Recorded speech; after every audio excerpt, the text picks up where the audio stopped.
Welcome to RK tutorial. ఈనాటి వీడియోలో APDSC 2025 హెచ్జిటీలో వచ్చినటువంటి GK and current affairs bits మనం ఆన్సర్లు చూద్దాము. మరి మొదటి క్వశ్చన్ చూద్దాము. మొదటి క్వశ్చన్ ఏముందంటే, చందమామ పత్రికను ప్రారంభించిన వారు, చందమామ అనే పత్రికను ప్రారంభించిన వారు ఎవరంటే దీనికి ఆన్సర్ సెకండ్ ఇచ్చినాడు ఇక్కడ, నాగిరెడ్డి చక్రపాణి. చందమామ పత్రికను ప్రారంభించిన వారు నాగిరెడ్డి మరియు చక్రపాణి అన్నమాట. మరి తర్వాత క్వశ్చన్ చూద్దాము. పుస్తకము రచయితకు సంబంధించి సరైన సమాధానం గుర్తించండి. పుస్తకము రచయితకు సంబంధించి సరైన సమాధానం గుర్తించండి. ఇక్కడ కొంతమంది రచయితలు వారి యొక్క పుస్తకాలు ఉన్నాయి ఇక్కడ. మరి చూద్దాము. మరి దీనికి ఆన్సరు థర్డ్ ఇచ్చినాడు కాబట్టి మరి చూద్దాం. ఇక్కడ మనం first one Charles Darwin. Charles Darwin రచించిన పుస్తకము సి ఆన్సర్ ఇక్కడ, Origin of Species. Origin of Species అనే పుస్తకాన్ని చార్లెస్ డార్విన్ గారు రచించడం జరిగింది. అదేవిధంగా second one Charles Dickens. Charles Dickens ఇతను రాసిన గ్రంథం పేరు A answer, David Copperfield. David Copperfield. మరి third one Leo Tolstoy. Leo Tolstoy రచించిన పుస్తకం పేరు B answer, War and Peace. War and Peace. తర్వాత ఫోర్త్ వన్ డాంటే. డాంటే రచించిన పుస్తకము D answer, Divine Comedy. Dante Divine Comedy అనే పుస్తకం రచించడం జరిగిందనమాట. మళ్ళీ ఒకసారి చూద్దాము. Charles Darwin, Origin of Species, Charles Dickens, David Copperfield, తర్వాత Leo Tolstoy, War and Peace, Dante Divine Comedy. So ఇవి. మరి తర్వాత క్వశ్చన్ చూద్దాము. ఖరై పూజ. ఖరై పూజ ఈ గిరిజన తెగకు సంబంధించినటువంటిది. ఖరై పూజ ఏ గిరిజన తెగకు సంబంధించినటువంటిది అంటే దీనికి ఆన్సర్ తాడుని ఇక్కడ, బోడో. బోడో అనేటువంటి గిరిజన తెగకు చెందినటువంటిది ఖరై పూజ. ఖరై పూజ అనమాట. మరి తర్వాత క్వశ్చన్ చూద్దాము. భారత రాజ్యాంగంలోని ప్రాథమిక విధులు అనేటువంటి భావన ఏ దేశం రాజ్యాంగం నుండి తీసుకోబడింది? మీకు తెలిసిన చాలా ఈజీ క్వశ్చన్ ఇది.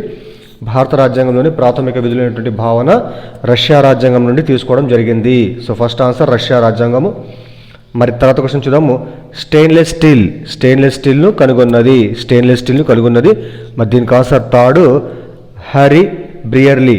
హ్యారీ బ్రియర్లీ అనేటువంటి శాస్త్రవేత్త స్టెయిన్లెస్ స్టీల్ను కనుగొనడం జరిగింది. చూడండి, హ్యారీ బ్రియర్లీ స్టెయిన్లెస్ స్టీల్ను కనుగొనడం జరిగింది. మరి తర్వాత క్వశ్చన్ చూద్దాము. Junk email. జంక్ ఈమెయిల్ను ఇలా అని కూడా పిలుస్తారు. జంక్ ఈమెయిల్ను ఇలా అని పిలుస్తారంటే ఏమంటారు? ఇక్కడ దీనికి ఆన్సర్ సెకండ్, స్పామ్. స్పామ్ అనమాట, స్పామ్. జంక్ ఈమెయిల్స్ని ఏమంటారంటే స్పామ్ అని కూడా అంటారు. తర్వాత క్వశ్చన్ చూద్దాము. ప్రసిద్ధ పుస్తకం the daughter of the east. The daughter of the east అనే పుస్తక రచయిత ఎవరంటే దీనికి answer so third one Benazir Bhutto.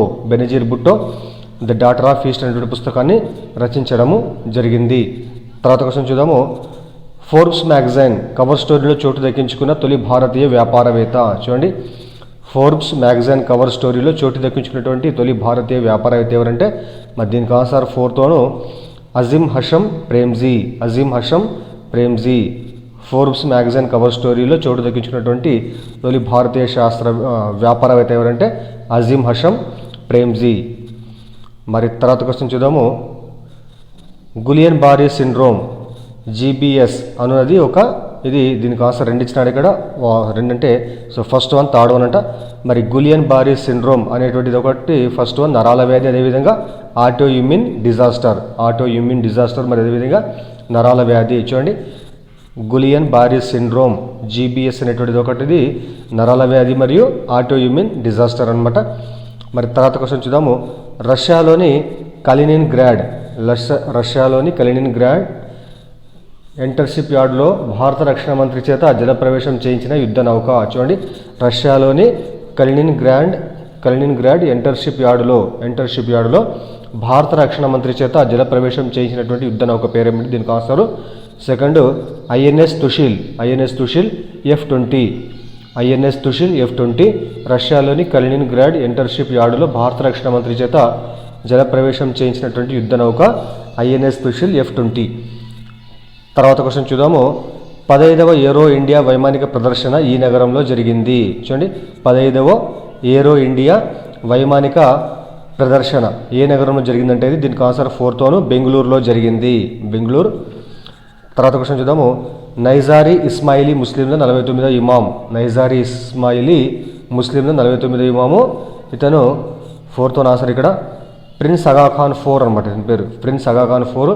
నైజారీ Ismaili ముస్లింల 49వ ఇమాం పేరు ఏమంటే ప్రిన్స్ అగాఖాన్ 4. ప్రిన్స్ అగాఖాన్ 4. మరి తర్వాత క్వశ్చన్ చూద్దాము. దేశంలోనే తొలి కృత్రిమ మేధతో పనిచేసే రోబోటిక్ గిడ్డంగిని ఈ పోర్టులో ఏర్పాటు చేయనున్నారు. చూడండి, దేశంలోనే తొలి కృత్రిమ మేధతో పనిచేసేటువంటి రోబోటిక్ గిడ్డంగిని ఏ పోర్టులో ఏర్పాటు చేయనున్నారు? దీనికి ఆన్సర్ సెకండ్ ఇచ్చినాడు ఇక్కడ ఆన్సర్ బందర్ పోర్టులో. చూడండి, బందర్ పోర్టులో దేశంలోనే తొలి కృత్రిమ మేధతో పనిచేసేటువంటి రోబోటిక్ గిడ్డంగిని ఏర్పాటు చేయనున్నారు. తర్వాత క్వశ్చన్ చూద్దాము. ట్రోపెక్స్ 2025 దీనికి ఉద్దేశించబడినటువంటిది. దీనికంటే దీనికి ఆన్సర్ ఫస్ట్ ఆన్సర్ ఇక్కడ తీర భద్రతకు ఉద్దేశించబడినది ఏమంటే ఇక్కడ ట్రోపెక్స్ 2025 అనేటువంటిది అనమాట. మరి తర్వాత క్వశ్చన్ చూద్దాము. అర్యానా సబలెంక అనేటువంటి క్రీడాకారిణి టెన్నిస్కు చెందిన వారు అనేట్లయితే చారిత్ అసలంక అనేటువంటి వారు దేనికి చెందినటువంటి వారు అంటే దీనికి ఆన్సర్ సెకండ్ ఇచ్చినట్టు క్రికెట్ అనమాట. చూడండి, అర్యానా సబలెంక టెన్నిస్కు చెందిన వారు అనేట్లయితే చారిత్ అసలంక అనేటువంటి వారు క్రికెట్కు చెందినవారు. తర్వాత క్రింది వాణిలో కృత్రిమ మేధకు సంబంధం లేనిది.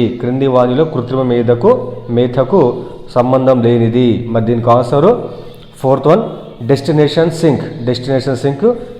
First one ChatGPT, DeepSeek, తర్వాత గూగుల్ జిమ్. ఈ మూడు కూడా కృత్రిమ మేధ ఏఐకు చెందినటువంటివి అన్నీ కూడా ఆర్టిఫిషియల్ ఇంటెలిజెన్స్కు.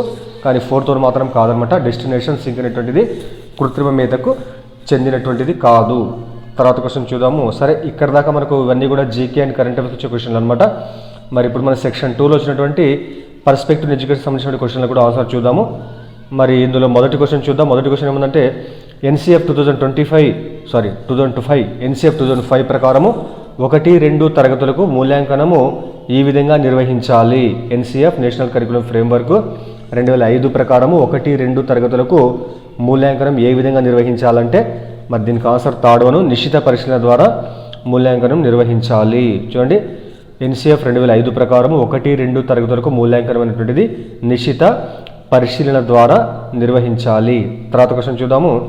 కస్తూరిబా గాంధీ బాలికా విద్యాలయాల్లో ప్రవేశించుటకు బాలికలకు ఉండవలసినటువంటి కనీస వయస్సు. చూడండి, కస్తూరిబా గాంధీ బాలికా విద్యాలయాల్లో ప్రవేశించుటకు బాలికలకు ఉండవలసినటువంటి కనీస వయసు ఎంత అంటే దీనికి ఆన్సర్ థర్డ్ ఇచ్చినాడు ఇక్కడ 10 సంవత్సరాలు అనమాట.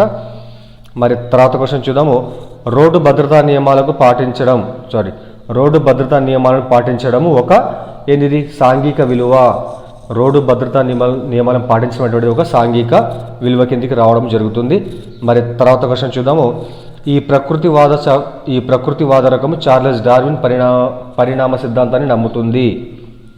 చూడండి, ఏ ప్రకృతివాద రకమైనటువంటి చార్లెస్ డార్విన్ పరిణామ సిద్ధాంతాన్ని నమ్ముతుందంటే మరి దీనికి ఆన్సర్ థర్డ్ ఇక్కడ జైవిక ప్రకృతివాదము. మరోసారి చూద్దాము. జైవిక ప్రకృతివాదం అనేటువంటిది చార్లెస్ డార్విన్ యొక్క పరిణామ సిద్ధాంతాన్ని నమ్ముతుంది. తర్వాత క్వశ్చన్ చూద్దాము.